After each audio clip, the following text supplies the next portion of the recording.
Nexus PMG welcomes you to the Bigger Than Us podcast, which we as energy geeks lovingly refer to as the BTU.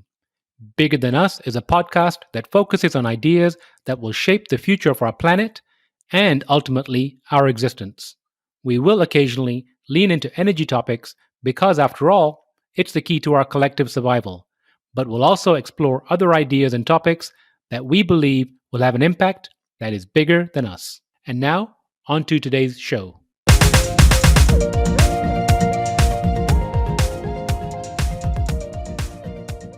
Hello, and welcome to the Bigger Than Us podcast. I'm your host, Raj Daniels, and today I'd like to welcome Arno Boersma to the show. Arno is the founding partner of Island Impact, a social enterprise that aims to bring positive impact to small island states through initiatives in sustainable development. He is also the former director of the United Nations Development Programme Center of Excellence for Small Island Developing States. He is an experienced knowledge strategist with a passion for turning knowledge into action, preferably knowledge related to island opportunities in energy, water, climate, tourism, waste, ocean, and biodiversity. Arno, how are you doing today? Good morning, Raj. I'm doing very well. How are you doing? Arno, all well on my end. Thank you for asking. Arno, where in the world are you? I am in Washington, D.C. right now. And how's the weather out there? That's a good question because I'm sitting in my basement and I've been doing calls since 8:30. But I think the weather, I think it's nice. It's a bit of strange. I guess it's summer now, but it's been raining and then very sunny, and it's been all over the place. And how are things for you during this pandemic? I'm not complaining. A lot of my work was already quite flexible and from home. So for me, the biggest change was having the kids at home. Trying to get on online learning and keeping their learnings up. That was the biggest difference. So also managing them, but definitely not complaining compared to what some of the other folks are going through right now.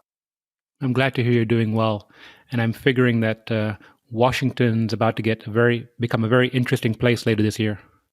Yes, I hope in a good way, but yes, no, it's although it's interesting when you live here. Sometimes it's the last thing you see. It's I think that the Chinese have a proverb for that. The last thing a fish sees is the water in which he swims. So sometimes you're so in the middle of it that you just don't even notice what you see on the news. I agree and know what you're saying. Absolutely. So Arno, I like to open my show by asking my guests the following question. If you were asked to share something interesting about yourself, what would it be? I think what probably would be good for others to know is that I'm really a third culture kid. Why do I think that's interesting? Is because I think it explains a lot about how the things I do, the way I look at the world. So I am Dutch. My parents are Dutch, but most of my life I lived abroad, but I went to American schools. So it was always a very interesting combination between having a Dutch family at home, going to an American school with a lot of international kids, but then living in a country like Dubai or Chile or Portugal. So I think, and it has really obviously affected the way I look at things and the way I connect with people. But also, very, very weird things in my past. Like I learned to play hockey, to skate and hockey in Dubai when I was a kid. So, That is interesting. I've never heard the term third culture.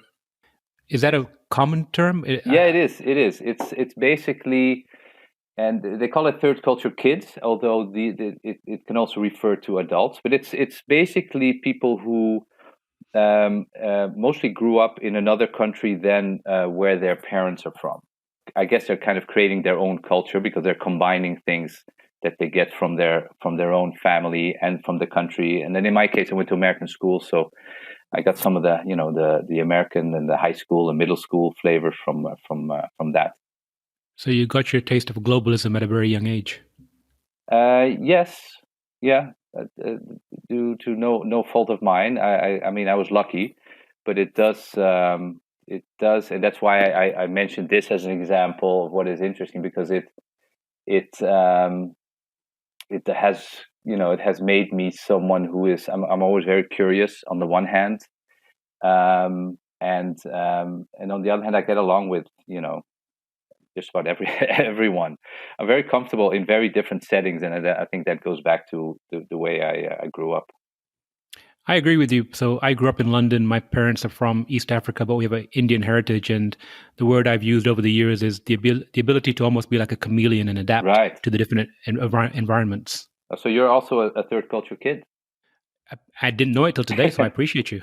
No, there have been a lot of books. I think since this came up in the '60s, a lot of books written about it, and I mean it's because it brings opportunity, but it also brings challenges. Because in the end, and I'm not an expert on this, but in the end, I believe it means you yourself have no culture of your own. You know a lot about a lot of cultures of others, but very often they don't. It's hard for them to say, what is home. So, not that this show is a therapy session, but you hit the nail on the head. And I've recently told people that I often felt like a person, a man without a home for many, many years, even being in London and then being in America. And the thing that's made me really feel like where I belong is after getting married and having children, because I have like a permanent place in someone's life from that perspective. Mm. Yeah, it's similar to my answer is usually wherever my family is. Yep. So I live in DC now, but for the last 4 years I was living on Aruba. I'm totally comfortable there. Totally different environment. Small island versus a big city like DC. But so wherever the family is for me is home. Well, I really appreciate you sharing that enlightenment regarding third culture. So, switching gears a little bit, can you share a little bit about your current organization? Sure. So it's a pretty recent initiative. So it's called Island Impact, and it's a social enterprise working for small island states, and trying to do projects that really have a positive impact on the ground. And it might be good to give you a little bit of background. So those years while I was on Aruba, I was working for the United Nations, and I set up and ran a center of excellence for small island developing states, of which there are many around the world. From Fiji to Jamaica to the Seychelles. And so while I was on Aruba, I was basically looking for good examples from small island states, things that they were doing that was really helping their development and helping them prosper. Trying to capture those examples and then re-sharing it with all the other islands. And this is this could be a podcast in and of itself, but small island states have very unique challenges compared to larger countries. And so for them, it's even more important to make sure that if one of them has found a solution to something, let's make sure we capture that, we package it, and then we share it, so that all the other islands can not reinvent the wheel, not use resources unnecessarily because it's already been invented. So I did that, and then this center was handed over to the university. And I then said, this work for islands, for many reasons, has really caught my interest and my passion. Even I want to keep doing that. So with others, I said, okay, let's create an entity that does these projects. But perhaps even more than for the larger, organizations like the UN, make it very practical, so that there's always very concrete, tangible deliverables on the ground. Which, not to say that the UN doesn't do that, because of course it does. But there are also a lot of conferences and reports being written that sometimes don't lead to real impact. So that's what I'm doing now, and we're doing a very diverse range of projects we're involved in. There's one on helping fight plastic pollution. There's another I'm involved with on how can you make islands interesting for digital nomads. And now with more and more people working remotely, how can you make islands more interesting for remote work, right? So I mean, just look at some of the big companies in the U.S. who have told their now with the crisis, who have told their employees, you don't have to go back to work, just work from home until the end of 2020. Well, if that's the case, why not work from Aruba? We islands could definitely use those visitors. So anyway, so that's something working on, and then there's some other very interesting projects happening, but very diverse as well. That's really interesting. Thank you for sharing that. So, sounds really interesting. You mentioned the plastics project. Can you perhaps talk about some of the other projects you've worked on at the islands? Sure. So the bottom line of a lot of the projects that we worked on, and this if I just go back to my years at the UN, it was always about looking at knowledge as actually the most renewable resource.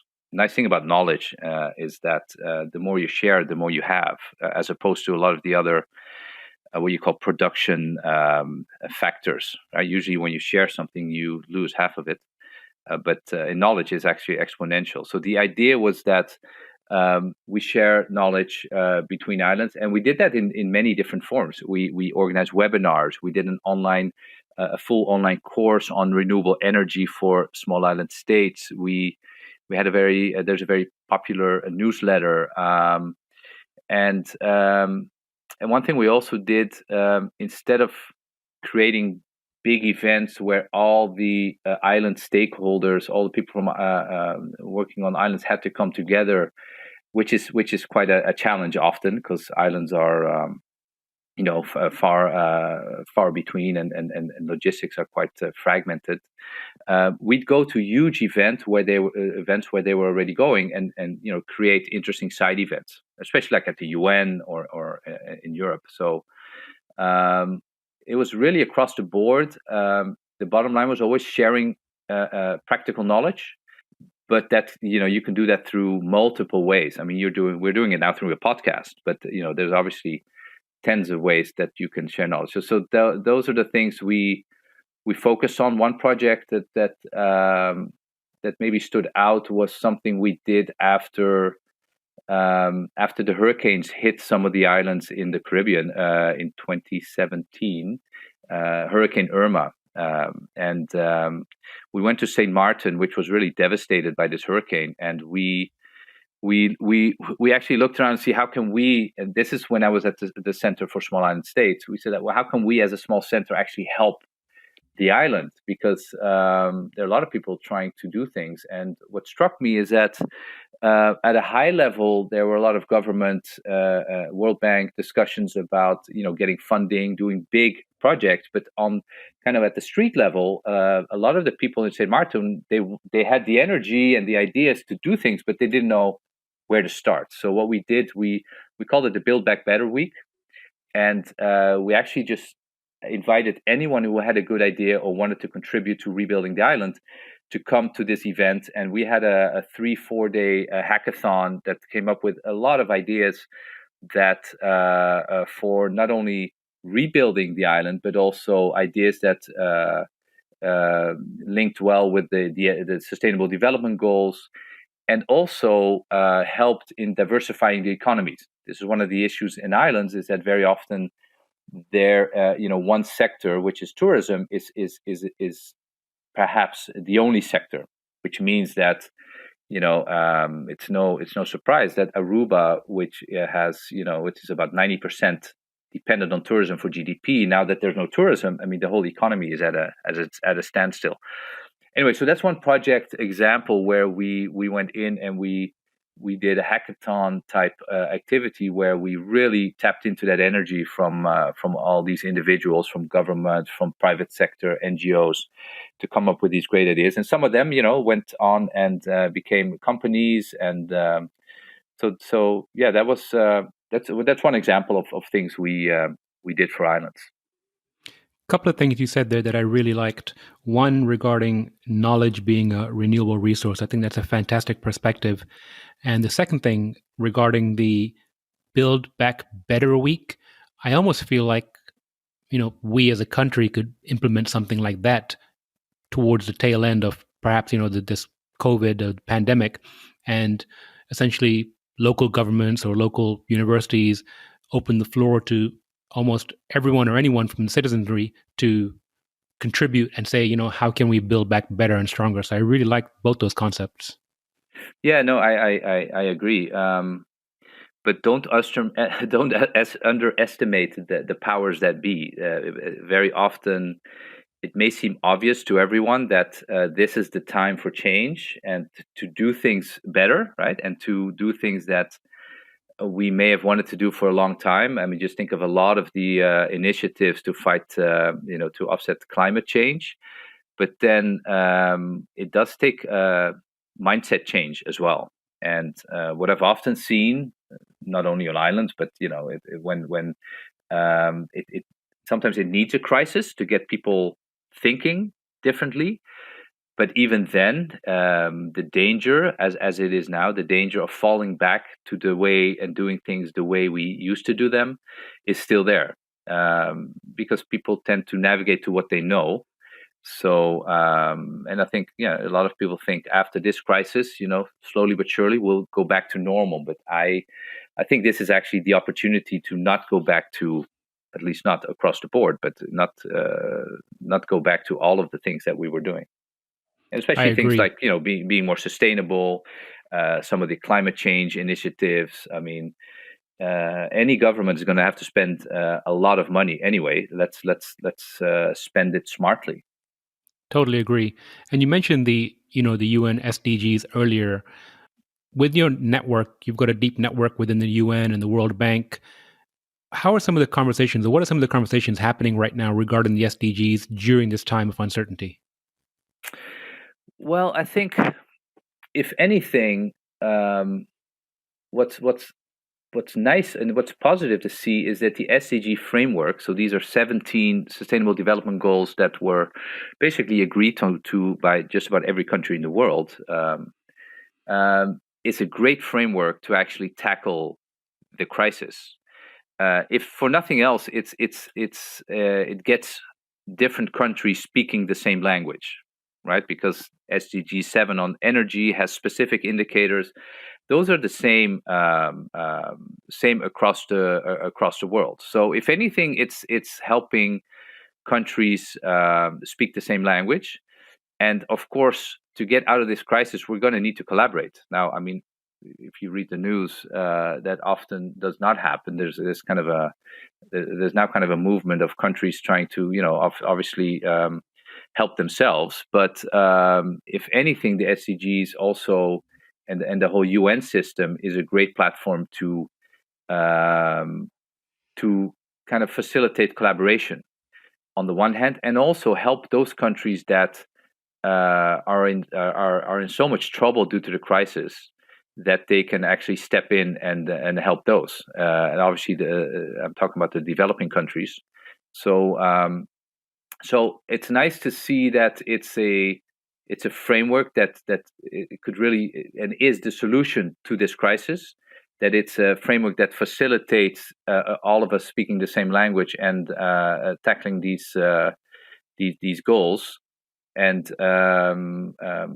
but also of course within these big institutions that you mentioned, of course resources have shifted, right? I mean, there's now more urgent need. There's a healthcare crisis, there's a health crisis, there's an economic crisis, there's a social crisis, and these are the institutions that can help those countries that are most vulnerable, and that's I guess that's a silver lining to this.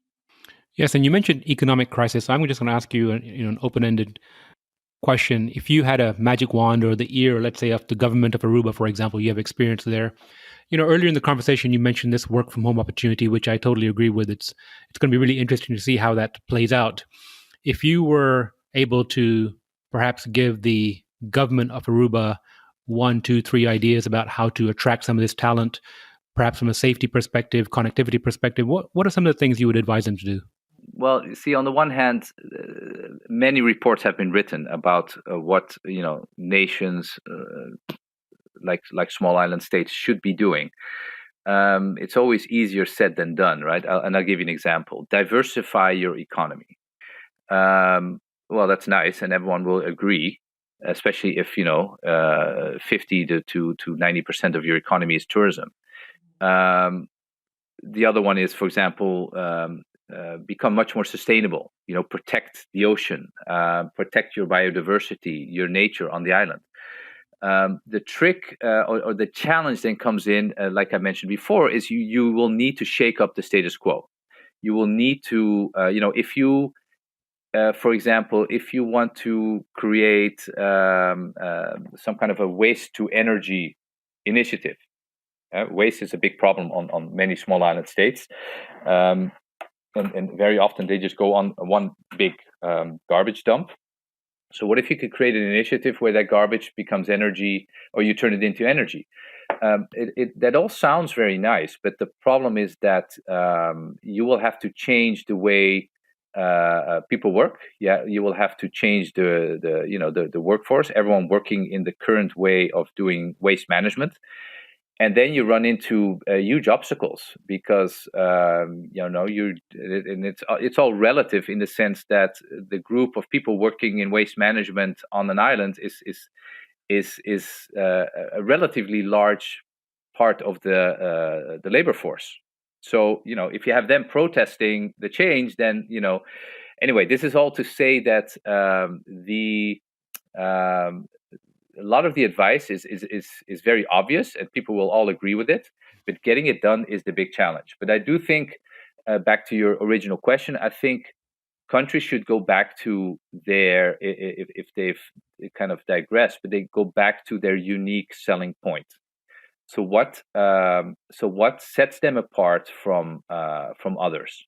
And if for the Netherlands that is trade, if for Aruba that is beautiful beaches and safe and happy people, if for Colombia that is coffee, I mean, but go back to, especially now in times of crisis, go back to those unique selling points, what makes you as a country unique, and build on that. And because very often you see that it's kind of digressed, and on some of the small island states, tourism is successful, but the development keeps going and going to the point that there's traffic jams, the beaches are packed, nature is suffering, and that's so tourism growth is nice for the short term, but if you look at the long term and you don't have those things, you don't have a clean beach, you don't have nature, people will stop coming. So, but my advice would be go back to your unique selling proposition. Secondly, look at global trends that you can tap into. I already mentioned the idea of the digital nomads or now remote workers. I mean, let's be honest, if you could work anywhere in the world for a few months, why not on a beautiful white beach on Aruba, right? I mean, it's all you need is connectivity, you need coffee or tea, and it's just fabulous. And so that's a trend. More and more people are actually not working in offices. So that's a trend. In this case, small islands could tap into, because they are fabulous places to work. If you create that model in a smart way, you're not taking jobs from people on the island, because you're actually doing remote work, right? Your employer is actually somewhere else in the US or Europe. Anyway, so that's and there's more trends like that where I think islands could definitely tap into, and in energy, also in tourism, making tourism more sustainable. So yeah, go back to your unique selling proposition, and then also look at trends that are happening worldwide that you can leverage at this time.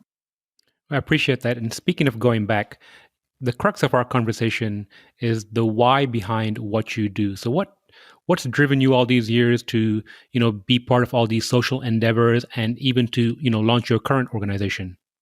Good question. And So again, yeah. open to being a therapy session. So, well, part of it is, and this is both a strength and a weakness, is that I'm just extremely curious, but which also means I should be a lot more focused. So if you kind of look at my career, I've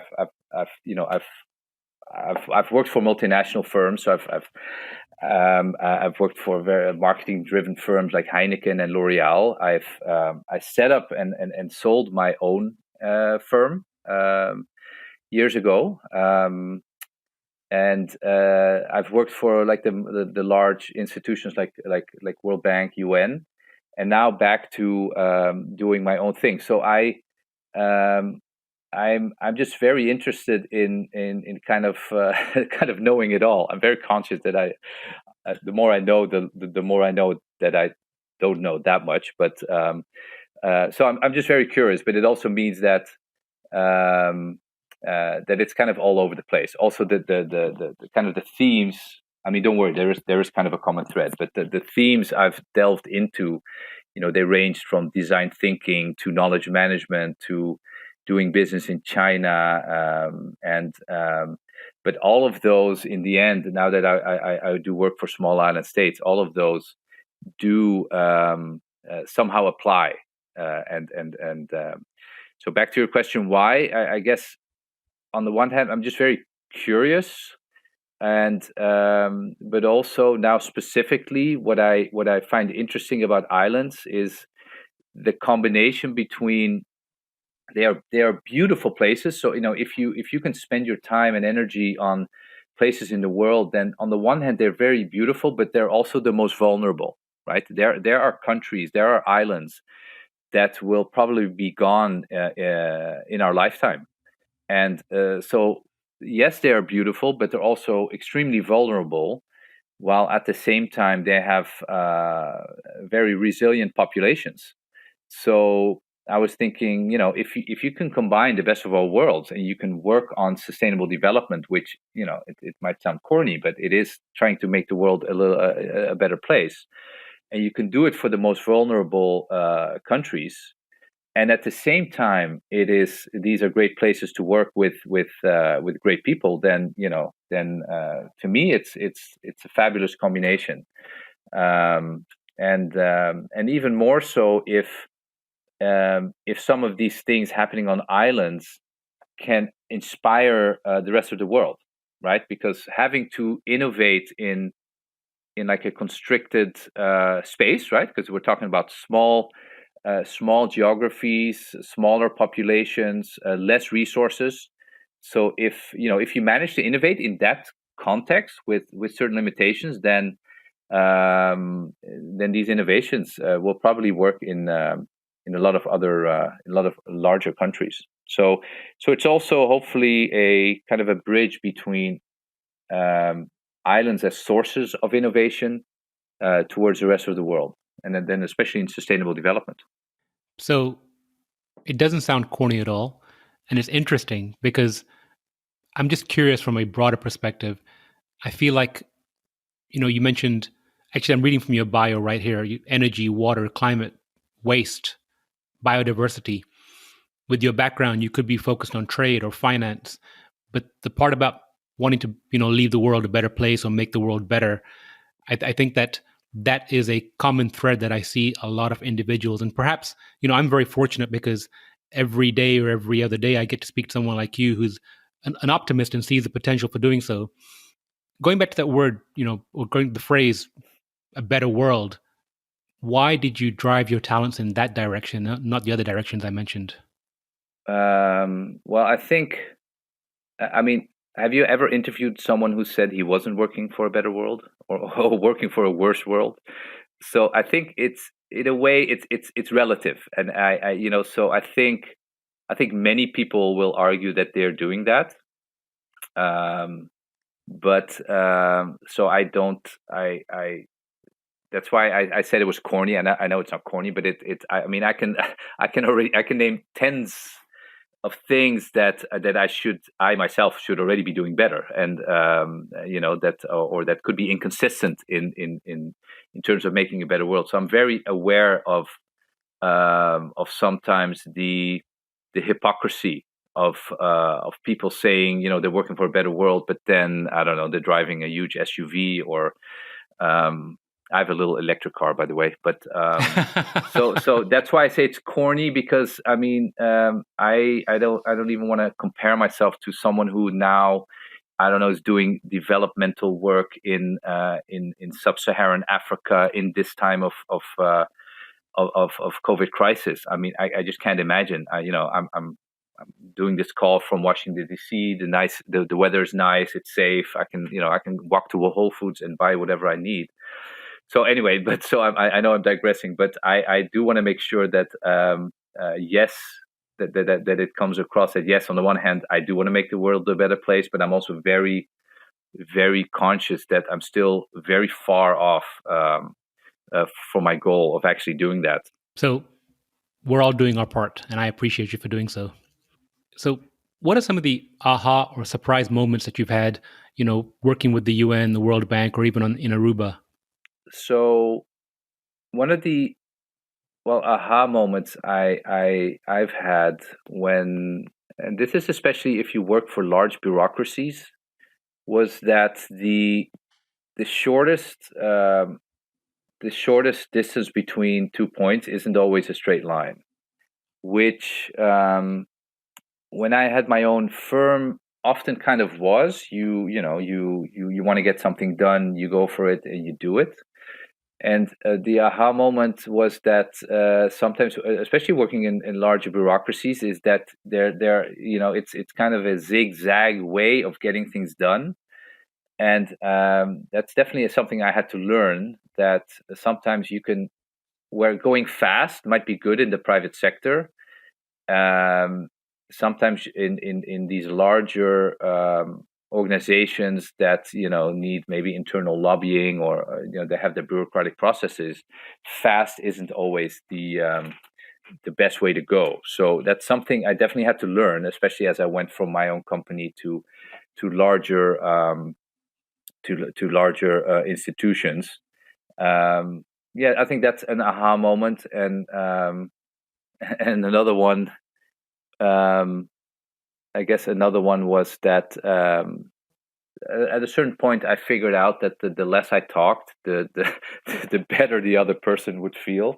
If you have conversations, which is an interesting fact actually, now that I'm talking so much in a podcast. But someone once gave me the advice, you have 2 ears and 1 mouth, use them accordingly.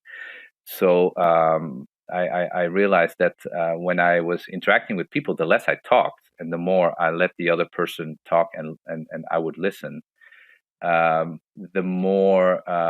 better the conversation was. So it's just an insight I learned early on, and which has definitely helped me. It doesn't help in a podcast when you're being interviewed, but well, my goal is to have you talk as much as you can. So, yes, and the first exactly. piece of and the first thing you mentioned, I actually have it written on my whiteboard over here. It says, "Go slow to go fast." So you're taking notes on a whiteboard. That's No, actually, I have a whiteboard here in my office, and I've had that written up there for a long time. I want my kids to see that, because I often feel like they're rushing to get things done, and I tell them, look, start off slowly, yeah, and as you get better at it, you'll be able to go faster. So that's what I tell them all the time. Yeah, and I think part of that is so my first jobs were at very marketing driven organizations, which were really experts at trying to sell you things you didn't know you needed, and then all of a sudden you say, yeah, I need to have that. So what I learned there is that you really need to know what makes people tick before you take the next step. And that kind of has to do with that pause you mentioned, or sometimes you shouldn't go too fast. In a lot of my projects, I really try to figure out what makes the beneficiary or the client, but what makes them tick, what makes them change, or what would make them change their behavior. And that's again, that's one of those fields that fascinates me, behavioral science, I'm definitely not an expert, but I always love those examples where, for example, a pizzeria would throw all their ingredients right in one heap, right in the middle, right? Which sounds like an awful thing to do, but what they found is that they serve their pizzas like that, and people start fiddling with the pepperoni and the cheese. They started spreading it out over the pizza, and actually their engagement with the product pizza was multiple times higher than normal, because usually people don't even look at it, just shove it in their mouth. So and that's kind of those, I love those examples of behavioral, how you can change behavior, and especially those that are not very obvious. And there, there's many examples like that. The other one I like is the speed camera lottery in Sweden, where if you drive the speed limit, you are entered, and there's a camera. If you drive the speed limit, your license plate is entered in a lottery, which is paid for by the people that actually break the speed limit. And it just creates a totally different dimension to, of course you need to drive the speed limit, below the speed limit, for safety reasons, but now you have this other reason, because wouldn't it be great if you get that prize paid for by the other guys who were speeding? So anyway, so part of this, what you mentioned, go slow to go fast, is also taking that time when you're going slow and listening, is really trying to figure out what makes other people tick, and how could you tap into kind of their motivators to make sure that if there's certain change you want to promote, that you can get that done. And the same goes, now, if in terms of sustainable development, how do you get people to stop using single-use plastic? It's tough. Even just straws in cocktails, right? Mm-hmm. It sounds like a very easy thing to do, but and sometimes it's bizarre that people don't even think you could drink you could actually drink a cocktail without a straw. It's very innovative, but it is a possibility. But I know from talks with people, who have hotels on islands, how tough even such a simple intervention is, to go from plastic straws to paper straws, which people don't like, or to no straws, and at the same time, the oceans are full of plastic. So I also like using this idea of behavioral change, behavioral science in a very practical way, in getting people to live more sustainably.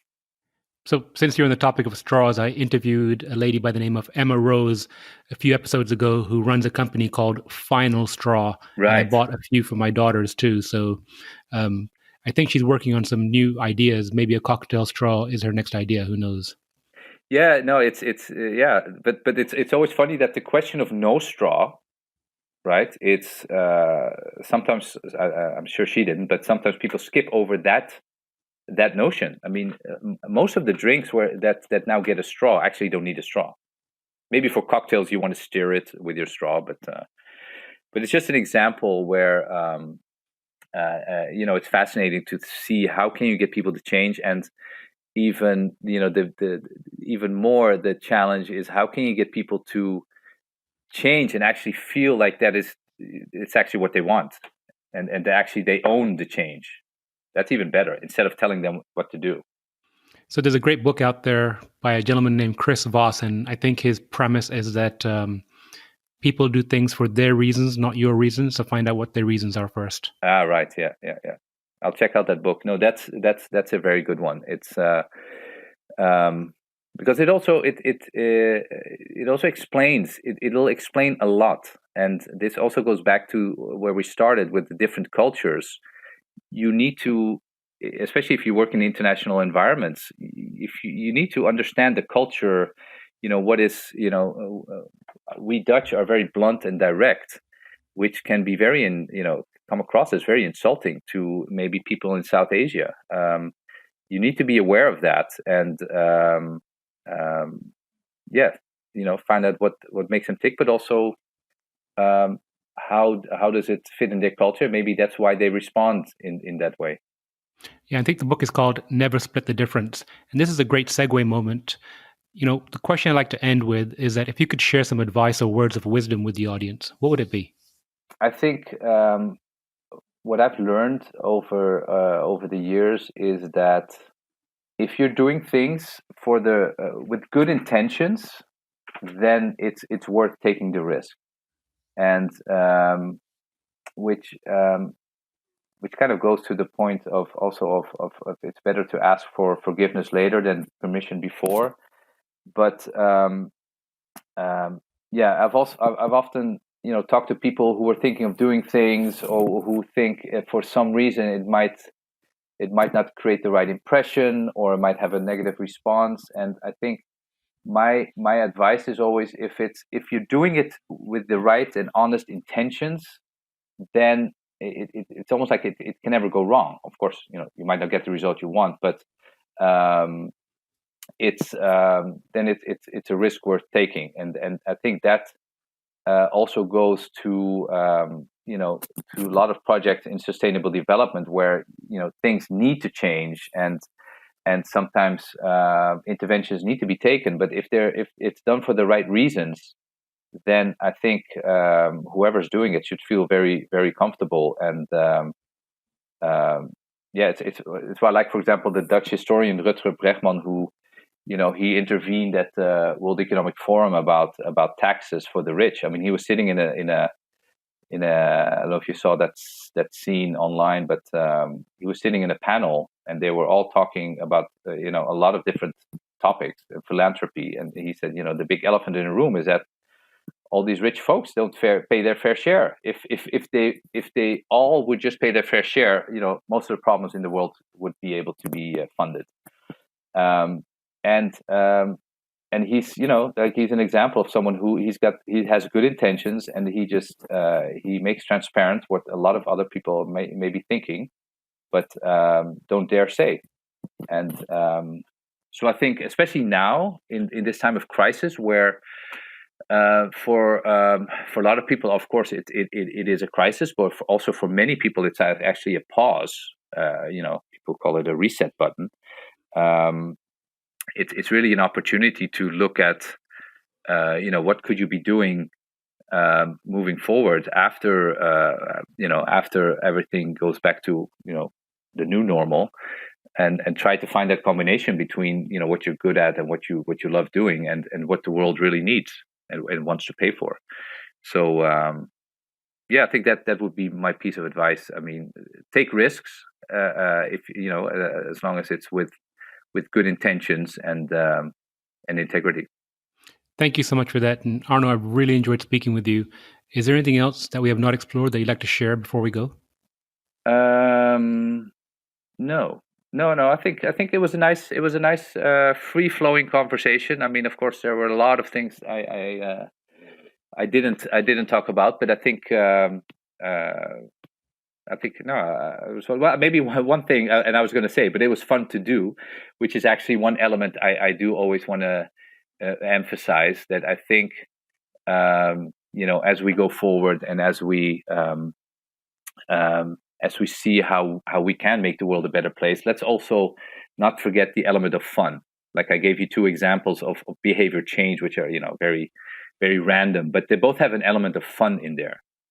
And in the one hand, although the topic was traffic safety, and the other topic was how can you actually have people remember the pizza you ate, there was an element of fun. So I guess the only thing I didn't mention is that I think fun should be part of work, and the more we can try and facilitate that, the better. Well, I've had fun during this conversation, and I look forward to working shoulder to shoulder with you, building a better world and having fun doing it. Yes, likewise. So thanks for the invitation to talk to you, and we will surely remain in touch. Absolutely. Thank you, Arno. Thank you. Thank you for listening. And if you like our show, please give us a rating and review on iTunes. And if you want to show your support, please share our show with a friend, or reach out to us on social media, where you'll find us under our Nexus PMG handle.